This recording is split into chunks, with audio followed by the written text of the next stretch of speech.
আল্লাহ ওই লোকেদের সাথে অবিচার কেন করলেন? আপনার জন্য তো এটাও অজুহাত নয়, আপনি এই সমাবেশে এসে গেছেন। আমি খোদাকে মানি না, কারণ হলো আমি আপনার ব্যাপারে জিজ্ঞেস করছি যে আপনি খোদাকে কি জবাব দেবেন আখেরাতে। স্যার, আমার নাম অমিত এবং আমি টাটা ইনস্টিটিউট অফ সোশ্যাল সায়েন্সেসের ছাত্র। স্যার, আমার প্রশ্ন এখানে উপস্থিত যত অমুসলিম ভাই এবং দর্শক আছেন তাদের পক্ষ থেকে। মানলাম যে আপনার মতে যিনি আল্লাহ তিনি এক, তো এখানে উপস্থিত যত ভাই আছেন তাদের জন্ম যদি অমুসলিম পরিবারে হয়ে থাকে, তো একসাথে থাকার সময় আমরা জেনেছি যে আমাদের ধর্ম যাতে আমরা জন্মেছে সেটা সেরা।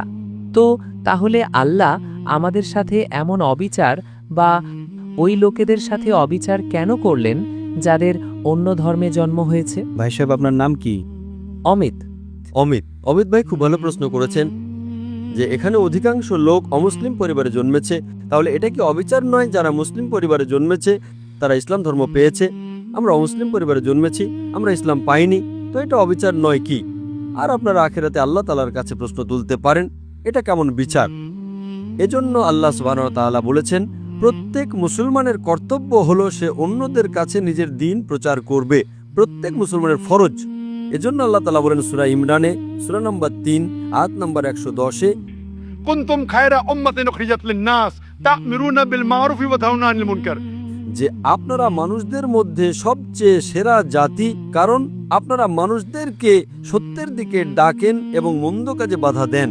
প্রত্যেক মুসলমানের জন্য ফরজ হলো সে মানুষদের সত্যের দিকে ডাকবে, দ্বীনের দিকে ডাকবে।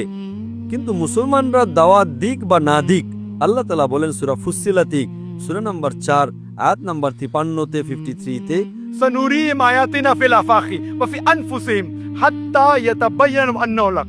আল্লাহ তাআলা বলেন যে আল্লাহ তাআলা মানুষদের নিজের নিদর্শন দেখাবেন সব দিক দিশায়, যাতে প্রত্যেক অন্তরে, প্রত্যেক মানুষের অন্তরে এটা প্রমাণিত হয় যে আল্লাহ এক। তো আল্লাহ নিজে বলেন কোরআন মাজিদে যে প্রত্যেক মানুষের অন্তরে তিনি এটা প্রমাণ করে দেবেন জীবনের মধ্যে যে খোদা এক। কিন্তু সেই প্রমাণের পরও ওই মানুষ ভাবতে শুরু করবে, যদি আমি ইসলাম কবুল করি তবে সমাজ কি বলবে, আরে বাবা মায়ের সম্পত্তি থেকে আমি বঞ্চিত হয়ে যাব, আরে আমার ব্যবসায় সমস্যা হবে, আমার ব্যবসায় লোকসান হবে। তো আখেরাতের দিনে আল্লাহ তাআলার কাছে আপনারা বলতে পারবেন না যে তিনি অবিচার করেছেন।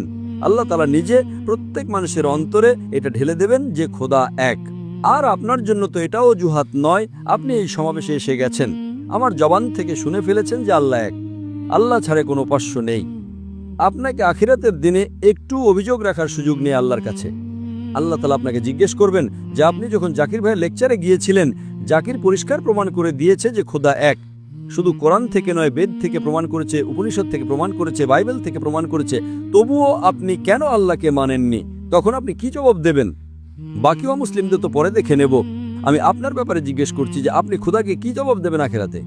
আসলে স্যার, আমি ঈশ্বরে বিশ্বাস করি না, আমি খোদাকে মানি না। কারণ হলো প্রতিদিন আমরা সারা বিশ্বে এমন দুর্ঘটনা দেখছি, যদি ভগবান থাকেন তবে বোমা হামলা বা বন্যা, যখন দুর্ঘটনাগুলো হয় সেখানে নির্দোষ লোক, ছোট ছোট বাচ্চারাও প্রাণ হারায়।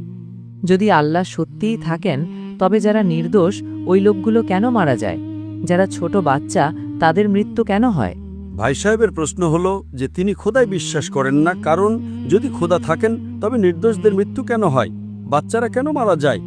আপনি এমন বলছেন যে শিক্ষক থাকলে বাচ্চারা কেন ফেল করে? আরে যে বাচ্চারা পড়ে না তারা ফেল করে।